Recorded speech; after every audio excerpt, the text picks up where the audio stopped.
Hello, this is Dinah Lane for the Harwich Channel, and I am here today with a very special guest, John Carey, who has been much in the news lately.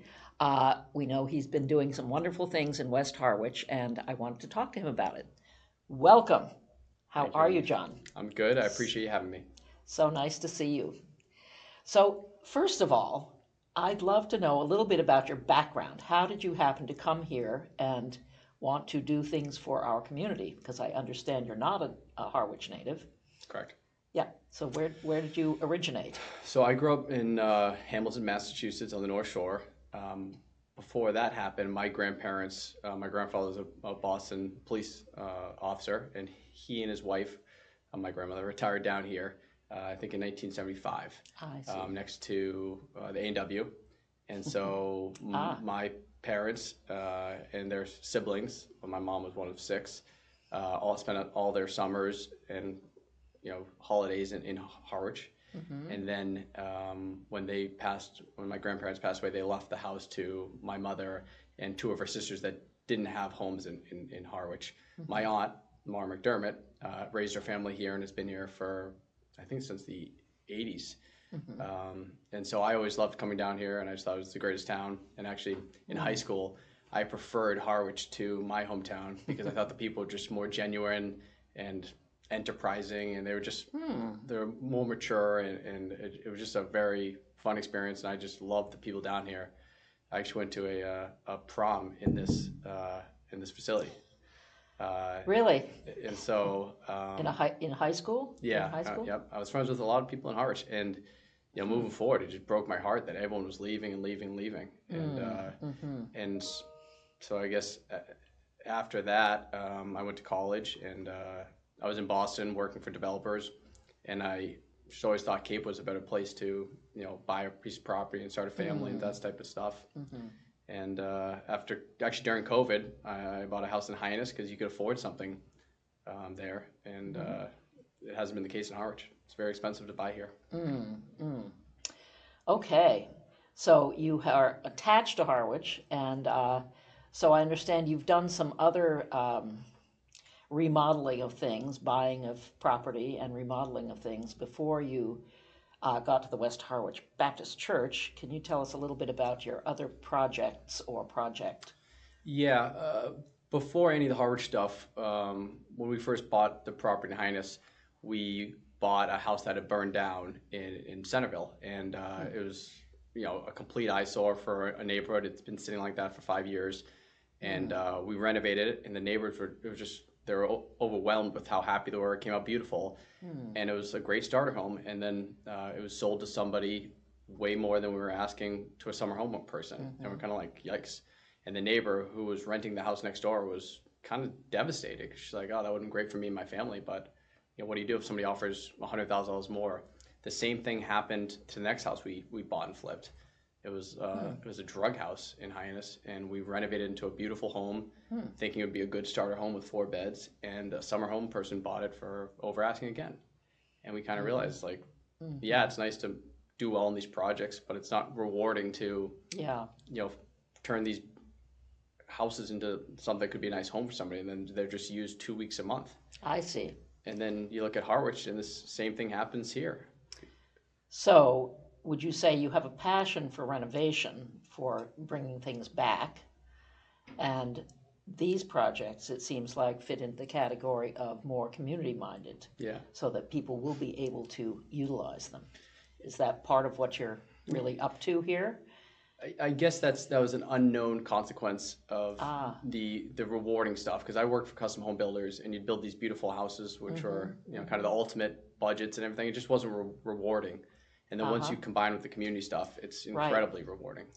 Yes, well, certainly the community has responded very, Yeah. very favorably to what you've been doing. So you had the West Harwich Schoolhouse project first, and what have you done there? What sparked that first of all? So that was about 2 months after we got here, and one of my local friends, actually, I found it online. I was just shocked nobody bought it for the price it was listed. And then I reached out to, I think, Michael McCaskill, and he gave me some information, said it's going to come back up for sale. and we looked at it, and it was a beautiful building. And How long ago was that? it was like January, February 2022. I see. And we ended up submitting a bid, and we were kind of the only serious bidder that was going to preserve the building. And we originally were, I didn't know anything about multifamily, so we submitted the project. And the funny thing people laugh about is the development team is myself and my wife. Okay. There's no attorneys, there's no team. Uh-huh. Bill Riley, Mara's husband, usually represents me, and he's my uncle. I see. And so Okay. it's all kind of pro It's bono all in stuff. the family. Yeah, so we don't have a big team. So we had to learn the multifamily, and the real question was, what does the town need? Yes. That was the question that we kind of asked. And this great piece of property in a place like West Harwich, where it's very, very forgotten.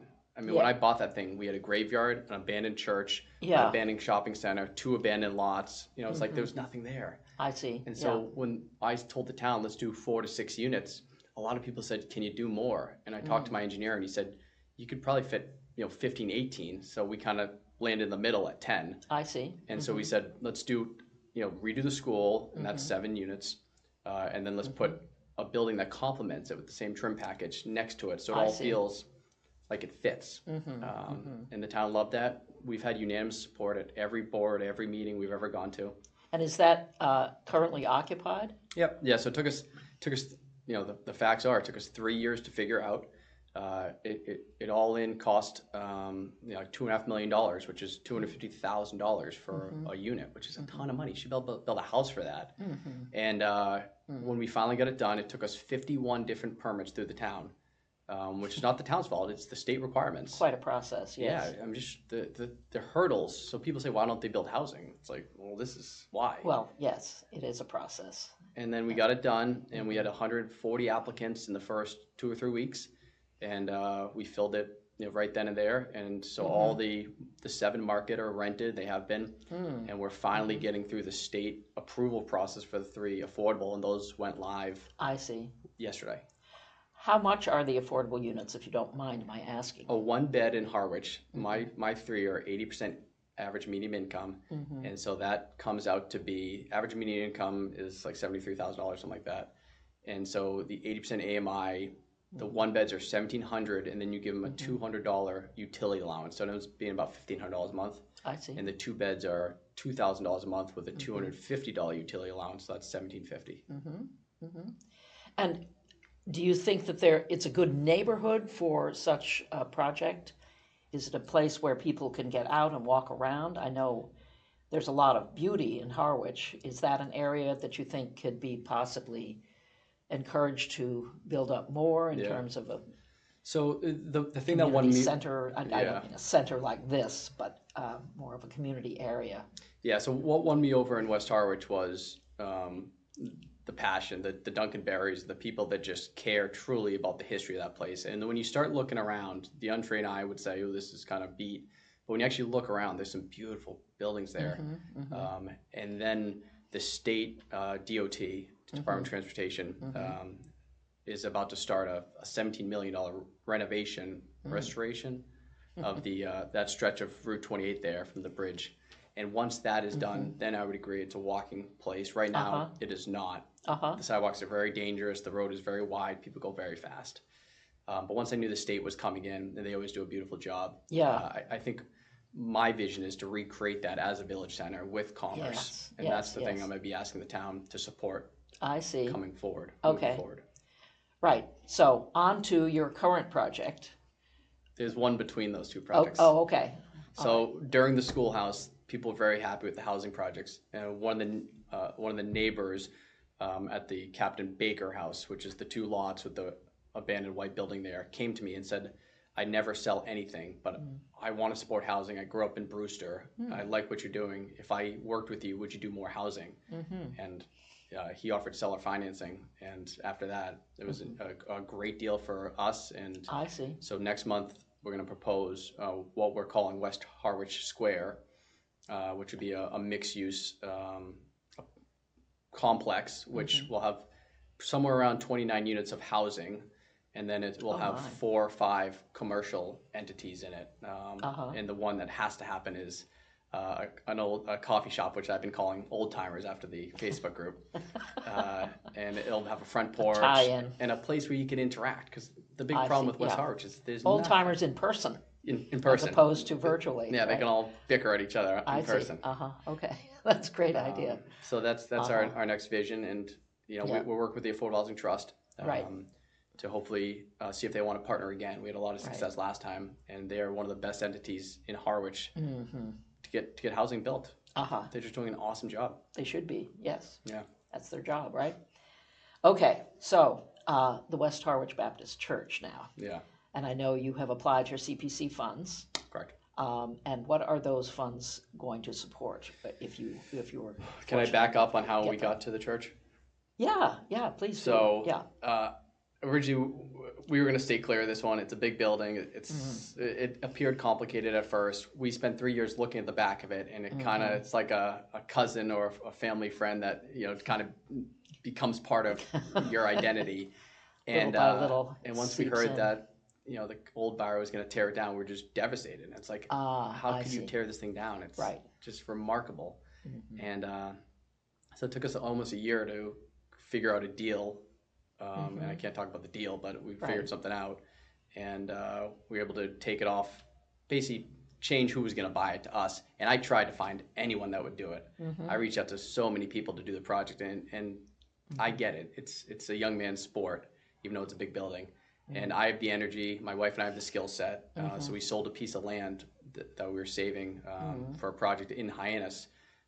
And use that money to buy the church. So that's how that happened. I see. And it was really out of necessity because we just couldn't let that thing be torn down because I think it would ruin the entire concept of Village Center if you lose the church. What makes these New England towns special? Well, it is a beautiful building. It's remarkably beautiful once you see it. I couldn't believe the stained glass windows. Yeah. I've seen pictures of those. I haven't been over there myself, but it's museum quality, and the amount of money that they spent back then is makes you realize this was a significant building, and just because it looks a little beat outside today, we can fix that. And so that's the funding I've requested from CBC. I see. Okay. And your vision for how that building will be used after it's been renovated. Yeah, so the first phase is make it a desirable place again, and any other developer would say, let's get rid of the clock, let's get rid of the steeple, and we'll just redo it with vinyl siding. That again ruins the entire, it's like that picture over there has a bunch of churches in it for a reason because they're kind of our most beautiful buildings in America. And so the goal is to work with the town if they want to support it and make the building look as beautiful as it ever did. And so when you enter Harwich, on the busiest route that enters Harwich, 12,600 daily trips, there's a statement on that hill of a beautiful white church. And then from there on, I've told the CPC in the town, I'm not going to reach out for any more money. We're going to put together a business that operates inside and is an asset to the community. And there'll probably be 2 or 3 uses inside, and we'll cover all costs, and we'll put aside maintenance money and make sure that that church is preserved through historic preservation restrictions forever. So 100 years from now, it's still there and everyone can enjoy it, and the town will get a great return on that investment if they choose to do that. And I know many townspeople in that area in particular of Harwich are very, very excited about the possibilities of what could take place in that building. We had 170 people in the 2 days, and it was pretty last minute notice, and it was on Wednesdays and Thursdays. Yeah. So as soon as we get some decent weather and some sunny days, I'll put it back out for people to come see it. That would be great. It is just remarkable the way the light filters through that stained glass. And are you taking ideas from people? We are open to all ideas. Great. And whoever come up with the best idea, I mean, what we're looking at now is a concept called the West Harwich Meeting House. And the church would still be able to use it as a Baptist church on Sundays. And if another church wanted to use it another time, we're open to that. This is, we'll cover the expense with the nonprofit that's going to operate the church. But we want to add to the community. That's the goal of this building. We're not trying to make a ton of money on this or something. And then during the week, we'd probably have bi-weekly events where you could attend, which would be a mix between the Nantucket Dreamland Theater, who does an awesome job over there, and it's one of the best things in downtown Nantucket. So you have some models that We you, have some models, yeah. and we have advisors. Uh-huh. I'm actually working with the gentleman who redeveloped the Dreamland Theater to make it as successful as it is. Oh, great. Chatham Orpheum, and then the third one that we love is Algonquin, Maine, the Levitt Theater. Oh, yeah. It just, I mean, you go into Algonquin, every single person, you got to go there. You got to go there. Yeah, It's the yeah. best. So we're going to combine those three Great. and try to bring some commerce back to West Harwich. Well, it's a worthy endeavor and much appreciated, I know already. So I hope that you are completely successful, and I look forward to coming and seeing it very soon when you open it up again. Yeah, I appreciate that. It's a great honor. The amount that it means to people, the hugs. You know, my favorite story is we had a 96-year-old man in there, and his parents got married there in 1931. His mother died within the year of giving birth to him after that, so he never really got to know his mother. But he has a picture of them getting married on the downstairs chapel stage, and he's never been to church. And so he came in and he was crying, telling me about it, showing me the picture, and he's never put the picture with the location. Yeah. And it's like those stories are all throughout West Harwich and probably all of Harwich. I'm sure they are. And these people, lots of connections. Yeah, these people feel like they're losing their memory, their core memories, the stuff that matters to them. So have this church be torn down to build an apartment complex. Yeah. There's better places to build these complexes. It would be a waste. It would be terrible. Huge waste, yes. Well, thank you so much for everything you're doing to keep the dream alive. And it'll be the Harwich dream, right? We're trying. Yeah.